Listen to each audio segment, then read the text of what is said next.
Can we finally attack? Vladimir Putin's allies call for attack on British Parliament. Russo-Ukrainian war. Can we finally attack London? What's wrong? Vladimir Solovyov asked the audience during a segment of the show. Russian state television host Vladimir Putin, a staunch ally of Russian President Vladimir Putin, condemned Western countries for supporting Ukraine and called for a strike on London. I did. Can we finally attack London? What's wrong? Vladimir Solovyov asked the audience during part of the show. The video with English subtitles was posted on Twitter by Anton Gerashenko, advisor to the Minister of Internal Affairs of Ukraine. No, only at military installations. Well, even in parliament, he adding that Western countries are helping Ukraine resist Russian aggression. At the same time, they slyly said, no, we do not recognize Crimea as Russia. Have you now decided what Russia is? Not the Russian people, not a referendum, not a vote will decide what Russia is for us, he asked. Then we would never know. We have no England at all. No France. There is no Germany. Instead, there are Nazi nations united by their hatred of all things Russian. And be serious. Do they think there is no red line? Okay, well, let's show them that there are no more red lines. Let's hit. To clap his fist, he concluded. We do not underestimate the enemy, said Reznikov.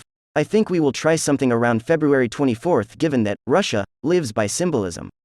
For a new attack as big as they imply. On the morning of the 24th, President Putin officially announced a special military operation to demilitarize Ukraine.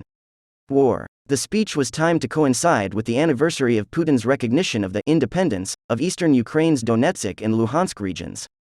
This announcement was used as a pretext to launch a full-scale invasion 3 days later.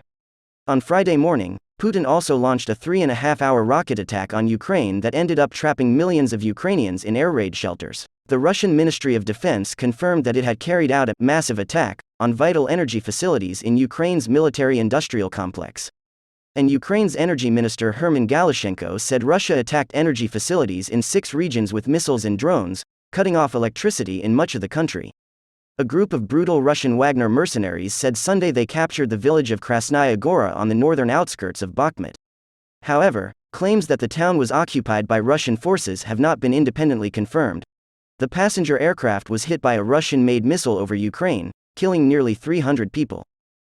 Prosecutors said there was evidence that Mr. Putin decided to provide heavy weaponry to Moscow-backed separatists. There is no suggestion that Mr. Putin ordered the aircraft be shot down.